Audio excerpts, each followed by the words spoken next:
So if you have a product here, don't tell what it is. Don't tell us what it is. Tell us what it does. People relate with benefits more than product features. So we should always speak about features, benefits.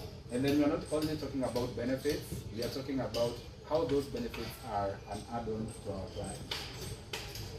The last is speed wins opportunity. In this we use the first to greet rule.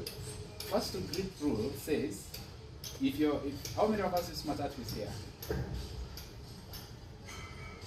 Yeah, maybe on Saturdays. Those who use Matatus on Saturdays. Matatus is our, yes.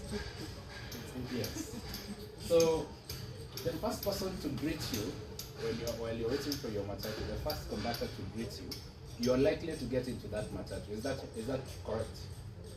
So the first to greet rule does not guarantee you winning the sale, but it increases your chances of winning that sale.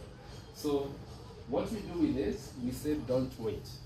Anticipate the needs of your clients. Anticipate what they want. How do you anticipate? If you're having conversations with them. If you're waiting for them to reach out, then you're already losing to competition, because you will never preempt where they are going next. But if you're always engaging, seeking feedback, clarifying, being the first to reach out in case you've done a presentation and you're not getting feedback, then you're able to anticipate what they need. Why are they taking longer? And for you to win, we are talking about wellness. Self-awareness means understanding the other person's awareness. So if Chris likes Arsenal as a club, and you try to win a business with him and you can't, sometimes talking about that club, although they are losing most of the time, may open a door for you getting a business. I'll give a case example. When I was doing sales, there was a shop I was in Mombasa, and there's this shop I used to go, big outlet, GT outlet, general trade outlet. And they never used to allow merchandising in the outlet. It was a lady who had made money, so she was retiring. So she used to tell us that I don't need more money. This for me is a retirement, package. So I don't need you to tell me how to improve my sales, how to increase my sales. I'm okay. I've made my money. I just come here to read my gazette, have conversations with women who are doing their chama business. And then one day, so I kept on going to that route, I kept on checking on her.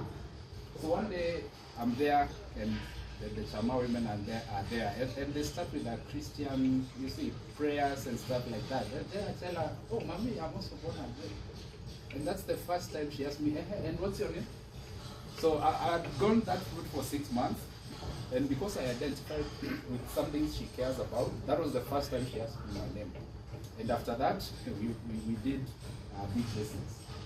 So all this to say that if your mental wellness is clear, because mental wellness starts from emotions, moods, and attitudes. If you don't check our emotions, if our emotions are negative as you're coming to work in the morning, then our mood for the day will change. If my mood is negative at the workplace, it affects how people relate with me.